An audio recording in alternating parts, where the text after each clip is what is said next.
Good morning and hi everyone. Today I would like to present about context of English language. So first of all, what is context of English language? It discusses the importance of studying language, linguistics and social linguistics. It also delves more into the definition and various types of context including cultural, situational and interpersonal context. It also relates this explanation to situation in the current Malaysian context that can influence how language is interpreted and used. There are 4 important things that we need to know, which are setting or location where the communication occurs and the time and environment. Next are the participants. It can also be teachers, families or friends. And the last one is the subject that is being discussed or the topic of the communication, also the purpose of interaction. For the task, we are required to choose a suitable image to illustrate the different contexts of English use in situational, cultural and interpersonal. So, let's get going to the first image that I will show to you guys. First, we will go to the first picture. In this picture, it appears to be a vibrant night market, possibly in an urban setting. The atmosphere is also lively with people walking through the market and browsing through items. Therefore, there will be many communication happens, which is an interaction between a tourist and a local. English could be used as a common language between the tourist and the local to communicate about prices and product, or maybe asking for a directions. For example, the tourist will say, "How much is this?" And the local vendor will say, "It is 5 ringgit only." In this conversation, it may be using a formal interaction to be more polite to people.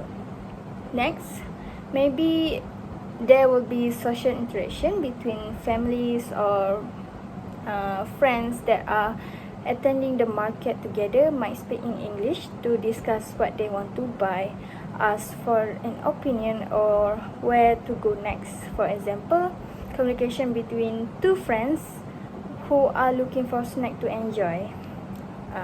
The communication maybe goes like, the person A said, "The food here look amazing. Should we try some?" And the person B said, "Yeah, let's get some snacks." In this type of communication, informal language is generally the most commonly used. Next, we move to the second picture. The picture represents English language used in a cultural context. It shows a diverse race environment where people are learning and sharing ideas across cultures. The setting of this picture seems to be a classroom where people from diverse cultural background come together to learn in English learning. It highlights how language acts as a bridge for communication across cultures. From the picture, we can see that most of the people came from all over the country and from different culture. So they may be sharing about cultural event that happens in their state, or might be learning about each other language. For example, there are a Korean girl talking to a French boy and a Spanish girl. In Korean, the example for the communication may be, in Korean, we say "안녕하세요" for hello. What about in your language? Then the next person says, in Spanish, it hola. How do you say it in French? Then the third person says, we said bonjour in French. It's so fun to learn others' language. This example shows how English is used not only as a tool for language learning, but also for meaningful cultural exchange.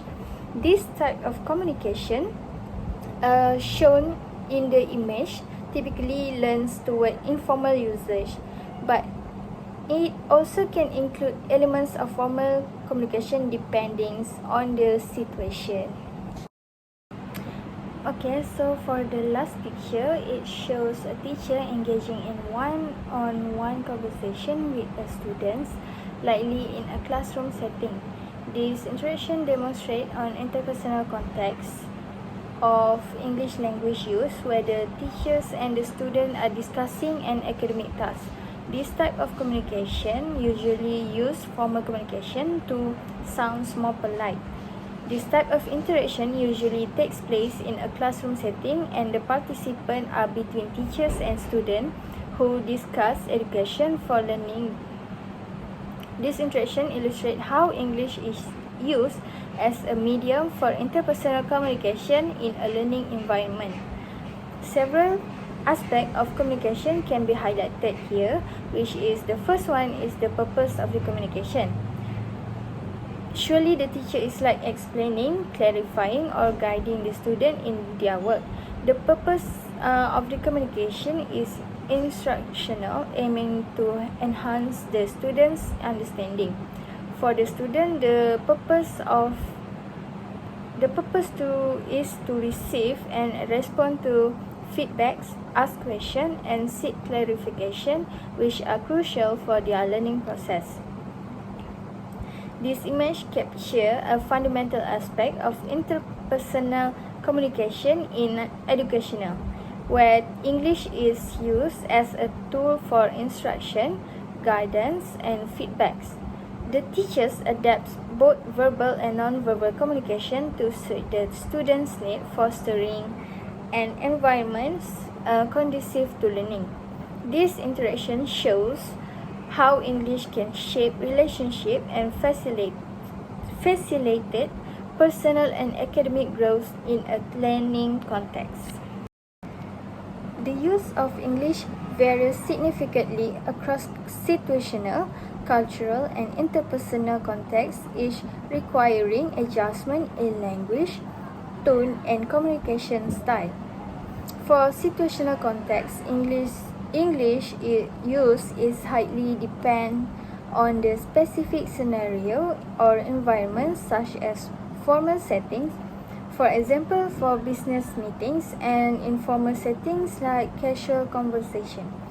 In formal situation, the language tend to be more structured, precise, and respectful, while in informal settings, it is often relaxed and conversational.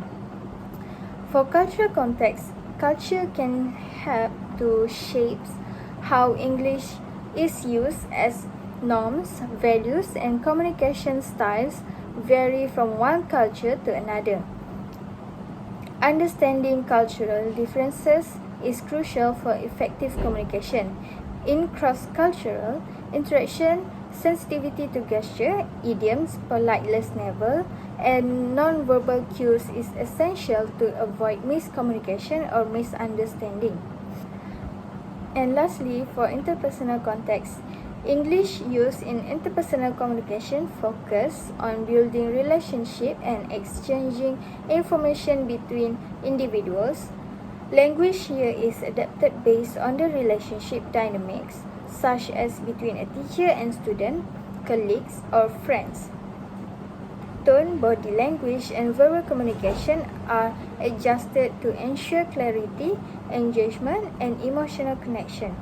In sum, effective communication in English depends on the ability to tailor language to fit the demands of the situation, cultural background, and the personal relationship involved. Recognizing these differences enables speakers to navigate diverse contexts successfully, ensuring clear and meaningful exchanges. Okay, that's the end of the presentation, and I hope you guys can digest all the information and understand what the different contexts of English used in situational, cultural, and interpersonal. That's all from me now. Bye.